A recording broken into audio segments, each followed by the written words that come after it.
1000 रुपए? अभिषेक बेटा, ये यहाँ क्या कर रहा है? कहीं ये मेरे को देख ना ले। आप गरीबों की बहुत मदद करते हो, भगवान आपको खुश रखे।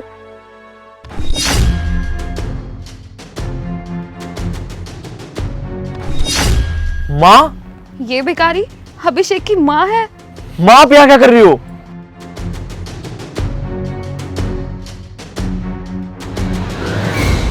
माँ आप यहाँ क्या कर रही हो मंदिर के बाहर?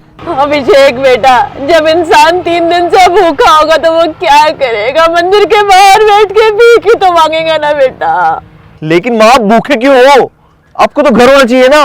अभिषेक बेटा, मेरा कोई घर नहीं है और मुझे मेरे बेटे ने घर से निकाल दिया। माँ लेकिन आपके बेटे ने आपको घर से क्यों निकाला? वो क्या है ना बेटा, अब मैं काम करने के लायक नहीं रही ना, और बच्चों के पापा भी नहीं रहे, वो इस दुनिया से चले गए हैं, तो इसीलिए अब मेरा क्या करेंगे? मैं उनके ऊपर बोझ बन गई हूँ, इसलिए उन्होंने मुझे धक्के मार के घर से बाहर निकाल दिया। बेटा निकले यहाँ से। अरे आपके खर्चे उठाते उठाते ना किसी दिन मैं इस धरती से उड़ जाऊंगा। आज ये दिन देखना पड़ रहा है मुझे कि तू अपनी माँ को घर से बाहर निकाल रहा है। अरे किस चीज की कमी छोड़ दी मैंने तुझे? तो धक्के मार के घर से बाहर निकाल रहा है। छोटे से लेके बड़ा कर दिया तुझे। मैंने कभी नहीं सोचा था कि तू मेरे साथ ऐसा करेगा।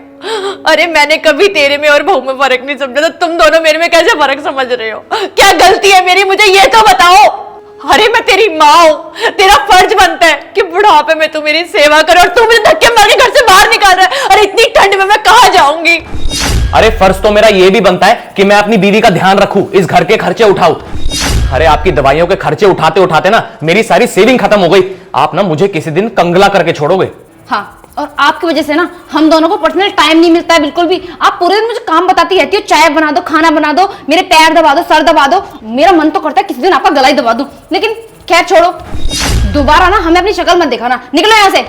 कोई बात नहीं बेटा, अगर मैं तुम दोनों के ऊपर बोझ हूं ना तो मैं घर से चली जाती हूँ, और मैं कसम खाती हूँ मैं कभी भी अपना मुंह नहीं दिखाऊंगी तुम दोनों को, और मेरी बद्दुआएं तुम्हें जरूर लगेंगी। जैसे आज तुम मुझे घर से बाहर निकाल रहे हो ना, एक दिन तुम्हारे बच्चे भी तुम्हारे साथ यही करेंगे बुढ़ापे में। अरे आप ना मेरे सर पे बोझ ही हो, और ये बोझ ना मैं ज्यादा दिन तक अपने घर पे नहीं रख सकता, तो कृपा करके निकलिए इस घर से। तुषार, मुझे लगता है ये ना ऐसे नहीं जाएंगी, रुको, निकलिए यहाँ से, और दोबारा ना यहाँ दिख मत जाना। चलो। अभिषेक बेटा, उसने एक बार भी नहीं सोचा मुझे धक्के मारते हुए कि उसकी माँ कहाँ रहेगी, क्या खाएगी, कहाँ सोएगी, उसे मेरी बिल्कुल भी परवाह नहीं थी बेटा, इसीलिए मैं भी वहां से चली आई। अभिषेक, ये कौन है? ये मेरी मुंह बोली माँ है। साक्षी, मैंने तुम बताया था ना, जब मैं छोटा था तो मैं घरों में झाड़ू पोछा करता था, और तब मुझे माँ मिली, और तब मुझे मिली ना तो मैं काम के साथ साथ पढ़ाई भी कर रहा था। तो इन्होंने मुझसे पूछा कि तुम पढ़ना चाहते हो, तो मैंने बोल दिया हाँ, और मुझे पढ़ने का शौक़ था, तो इन्होंने मेरा स्कूल में एडमिशन भी करवाया और मेरी फ़ीस भी भरी। आज मैं जो कुछ भी हूँ ना, बस इन्हीं की वजह से हूँ। और आपने तो मुझे सड़क से उठा के इतना बड़ा आदमी बना दिया, और मैंने कभी सोचा नहीं था कि आप मुझे एक दिन ऐसे सड़क पर मिलोगे। और माँ, इतना सब कुछ हो गया, आपने मुझे एक बार भी नहीं बताया। माँ, मैं मानता हूँ कि मैं आपका मुंह बोला बेटा हूँ, लेकिन हूँ तो बेटा ही ना माँ। एक बार बता तो सकते थे ना माँ। अभिषेक बेटा, जब मेरे खुद के बेटे ने मुझे प्रॉपर्टी के लालच में घर से धक्के मार के निकाल दिया, तो मैं दूसरों से क्या उम्मीद रखूं बेटा?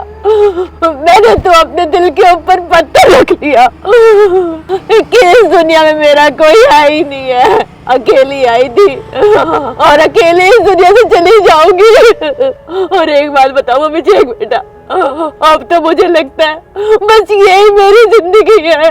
माँ, आपने कैसे सोच लिया कि आप मुसीबत में हो गए और मैं आपकी मदद नहीं करूंगा?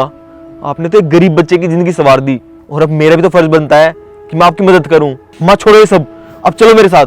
तो क्या ये अब हमारे साथ रहेंगी? हाँ, ये हमारे साथ हमारे घर में ही रहेंगी।